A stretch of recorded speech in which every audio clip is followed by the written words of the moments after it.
મિત્રો, જો ઘરમાં ભગવાનના આશીર્વાદ ન હોય તો આ 25 કાર્ય ગરીબીનું કારણ બની જાય છે। આ માટે દરેક વ્યક્તિ પોતાના જીવનમાં આગળ વધવાની કોશિશ કરે છે।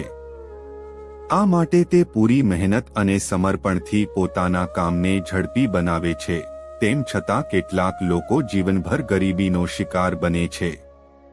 મહેનત કર્યા પછી પણ તેઓ અમીર બનવાના સપના જોતા રહે છે, જેની પાછળ ઘણા બધા કારણો છે। વાસ્તુશાસ્ત્ર અનુસાર એવા ઘણા કામ છે જેને કરવાથી ઘરમાં દરિદ્રતા હંમેશા રહે છે અને માણસ પોતાના મિત્રો, આપણા ભારતીયોને શ્રાપ આપતો રહે છે। મિત્રો, આપણા હિન્દુ ધર્મમાં લક્ષ્મીને ધનની દેવી માનવામાં આવે છે। જો કોઈ વ્યક્તિ પોતાના જીવનમાં ધન પ્રાપ્ત કરવા માંગે છે તો આ માટે ધનની જરૂર છે। જો કોઈ વ્યક્તિ પોતાના જીવનમાં ધન પ્રાપ્ત કરવા ઈચ્છે છે તો ધનની દેવી લક્ષ્મીને પ્રસન્ન કરવી ખૂબ જ જરૂરી છે। એવું કહેવાય છે કે જો કોઈ વ્યક્તિ દેવી લક્ષ્મીને પ્રસન્ન કરવામાં સફળ થાય છે તો તે તમારા જીવનમાં ક્યારે પૈસા સંબંધિત સમસ્યાઓનો સામનો ન કરો। તેમને તેમના જીવનમાં ક્યારેય પૈસા સંબંધિત સમસ્યાઓનો સામનો કરવો પડતો નથી અને તેઓ તેમના કાર્યના દરેક ક્ષેત્રમાં અપાર સફળતા પ્રાપ્ત કરે છે। પરંતુ ઘણી વખત તેમણે જોયું છે, એવું કહેવામાં આવે છે કે વ્યક્તિને તેના જીવનમાં આર્થિક સંકટનો સામનો કરવો પડે છે। આપણી આદતોને કારણે દેવી લક્ષ્મી આપણાથી નારાજ થઈ જાય છે, જેના કારણે આપણને ગરીબીનો સામનો કરવો પડે છે। જો તમે આ આદતોમાં સુધારો કરશો તો તમારા જીવનમાં બધું સારું થવા લાગશે અને તમારા જીવનમાં પૈસા આવવા લાગશે। જો તમે આ આદતો સુધારશો તો દેવી લક્ષ્મીજી તમારા પર પ્રસન્ન થશે। આજે અમે તમને આ વિડિયો દ્વારા આવા તમને એવા 25 મહત્વપૂર્ણ કારણો જણાવવા જઈ રહ્યા છીએ જેના કારણે તમારે તમારા જીવનમાં ગરીબીનો સામનો કરવો પડે છે। તો ચાલો જાણીએ ઘરમાં ગરીબીનું મુખ્ય કારણ શું છે। પરંતુ તે પહેલા જો તમે પણ ઈચ્છો છો કે દેવી લક્ષ્મીની કૃપા હંમેશા તમારા પર બની રહે તો આ વિડિયો લાઈક કરો અને તમારી ચેનલ શ્રી કૃષ્ણને સબસ્ક્રાઇબ કરો અને કોમેન્ટ બોક્સમાં જય માતા લક્ષ્મી લખો। 1. જો તમે પણ નહાવાના બદલે પેશાબ કરો છો તો તમારા ઘરની ગરીબી પણ આનું કારણ બની શકે છે। 2. દાંત વડે નખ કરડવા। જે લોકો દાંત વડે નખ કરડે છે તે હંમેશા ગરીબીના અંધકારમાં રહે છે। વ્યાપારમાં આર્થિક નુકસાન અને પ્રગતિનો માર્ગ ધીમે ધીમે બંધ થવા લાગે છે। વ્યક્તિએ હંમેશા યોગ્ય સાધનોથી નખ કાપવા જોઈએ અને શુક્રવાર નખ કાપવા માટે સૌથી શુભ દિવસ માનવામાં આવે છે। 3. તૂટેલા ચપ્પલ ઘરમાં રાખવા। એવું પણ માનવામાં આવે છે કે જો તૂટેલા ચપ્પલ તમારા ઘરની અંદર રાખવામાં આવે, જો આવું થયું હોય તો તે ગરીબી તરફ દોરી જાય છે।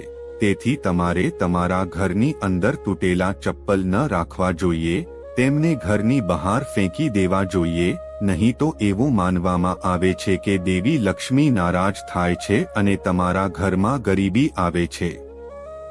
4. સ્મશાનમાં જોર જોરથી હસવું। જો કોઈ વ્યક્તિ સ્મશાનમાં જોર જોરથી હસે તો એવું માનવામાં આવે છે કે સ્મશાન ગૃહમાં હસવાથી શોકમાં રહેલા વ્યક્તિના પરિવાર શોકમાં હોય એવી જગ્યાએ જોરથી હસવું ગરીબી અને નિરાધાર તરફ દોરી જાય છે। 5. ઘણા લોકો ઘણીવાર જાણતા જાણતા ઝાડ નીચે પેશાબ કરે છે, પરંતુ આવું કરવું બિલકુલ ખોટું માનવામાં આવે છે। તેઓ તે કરે છે, પરંતુ તેમ કરવું સંપૂર્ણપણે ખોટું માનવામાં આવે છે। ખાસ કરીને પીપળ, વડ, લીમડો અને અશોક જેવા વૃક્ષો નીચે શૌચ કરવું કે ગંદકી ફેલાવવી સંપૂર્ણપણે પ્રતિબંધિત છે। ત્યાં કોઈ ત્યાગ અથવા કચરો ન હોવો જોઈએ। એવું કહેવાય છે કે આ વૃક્ષોમાં સકારાત્મક ઉર્જા રહે છે અને ત્યાં કચરો નાખવાથી તેનાથી માત્ર પર્યાવરણને જ નુકસાન થતું નથી, પરંતુ તે વ્યક્તિની આર્થિક સ્થિતિ પર પણ નકારાત્મક અસર કરી શકે છે। આવી માન્યતા મતલબ કે વ્યક્તિ ધીરે ધીરે ગરીબીમાં ફસવા લાગે છે। તેથી આપણે આ વૃક્ષોનું સન્માન કરવું જોઈએ અને તેમની સ્વચ્છતાનું ધ્યાન રાખવું જોઈએ। 6. ડાબા પગથી પેન્ટ ન પહેરવું જોઈએ. આમ કરવાથી રાહુ અને કેતુ અશુભ પરિણામ આપે. ડાબા પગ પર કાળો દોરો બાંધવાથી બંને ગ્રહોની અશુભ અસર ઓછી થવા લાગે છે. પેન ડાબા પગમાં ધારણ કરવાથી ઘરમાં ગરીબી આવવાની સંભાવના વધી જાય છે. 7. ઘરમાં કચરો રાખવો બિલકુલ યોગ્ય નથી માનવામાં આવતો. એવું કહેવાય છે કે ઘરમાં ગંદકીને કારણે દેવી લક્ષ્મી ક્રોધિત થાય છે અને આવા ઘરમાં હંમેશા પૈસાની અછત રહે છે. જો ઘરમાં કચરાનો ઢગલો હોય તો તે પર્યાવરણને બગાડે છે, એટલું જ નહીં ગરીબી અને ઉર્જાને પણ આમંત્રણ આપે છે. તેથી ઘરને હંમેશા સાફ રાખવું જોઈએ. ખાસ કરીને સવારે બ્રશ કરવું ખૂબ જ શુભ છે. આ સમયે ઝાડુ લગાવવું ખૂબ જ શુભ માનવામાં આવે છે. તે માત્ર સફાઈ માટે જ સારું નથી, પરંતુ ઘરમાં સુખ, સમૃદ્ધિ અને સકારાત્મક ઉર્જા પણ લાવે છે. 8. રસોડાની નજીક પેશાબ કરવો. મિત્રો, રસોડું ખૂબ જ પવિત્ર સ્થળ માનવામાં આવે છે, તેથી ભૂલથી પણ તેની નજીક પેશાબ ન કરવો જોઈએ.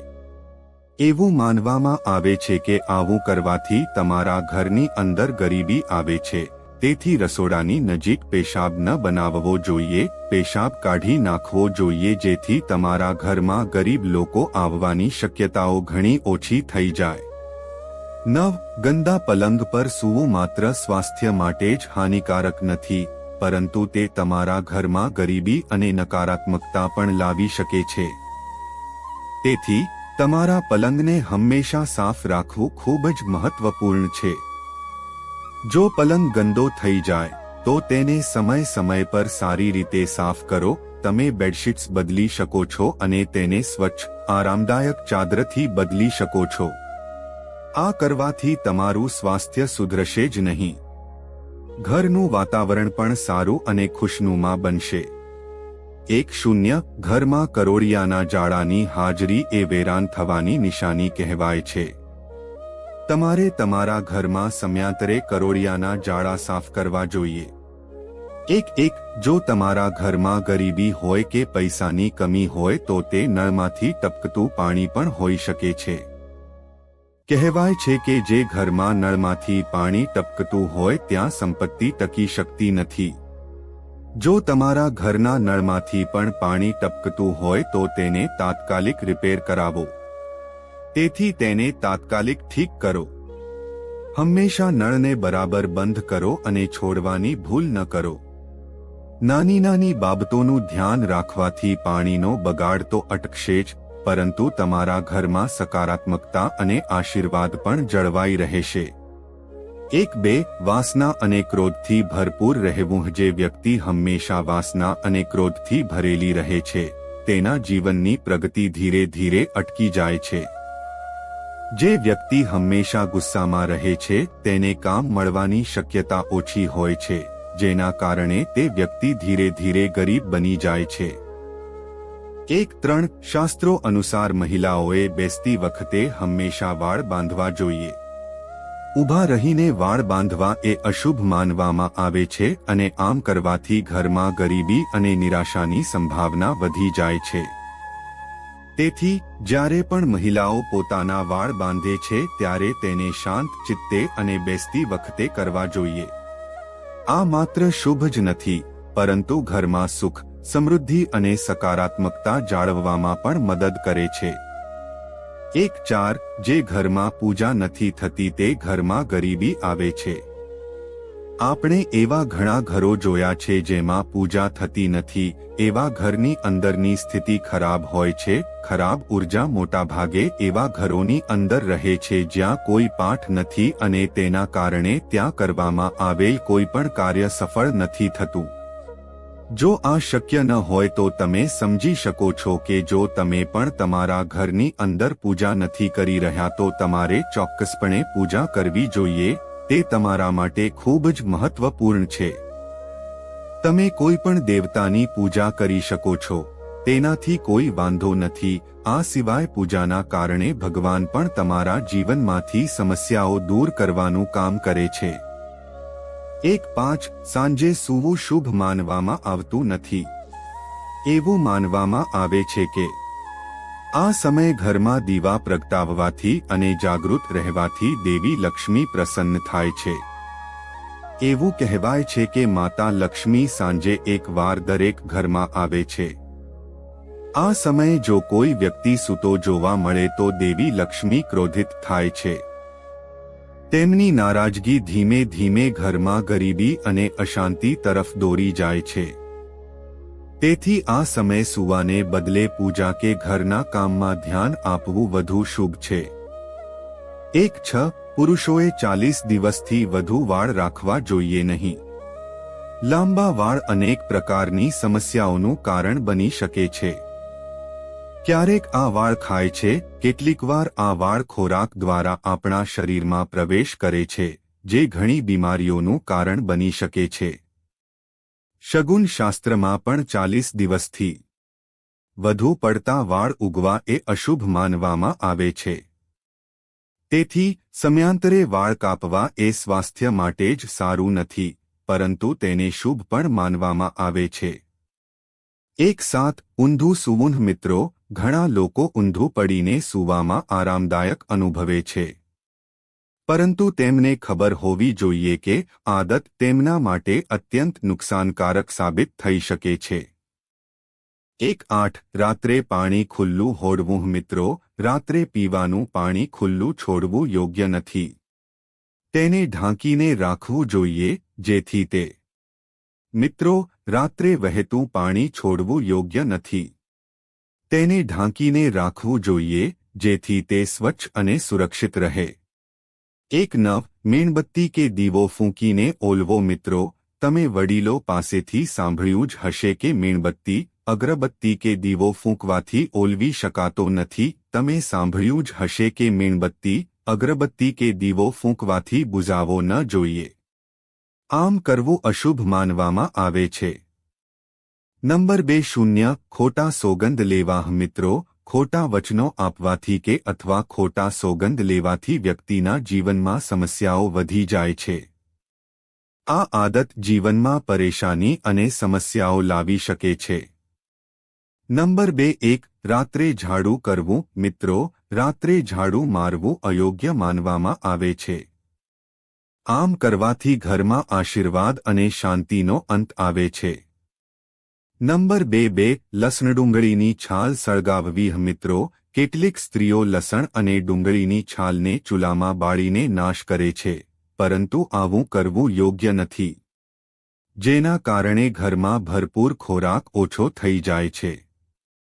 નંબર 2. 3. સાધુ અને ફકીરનું અપમાન. જો તમારા ઘરમાં કોઈ સાધુ કે ફકીર આવ્યો હોય તો તમારે ક્યારેય તેનું અપમાન ન કરવું જોઈએ. એવું માનવામાં આવે છે કે આ કરવાથી તમારા ઘરની અંદર કંઈ પણ ન આપવું જોઈએ.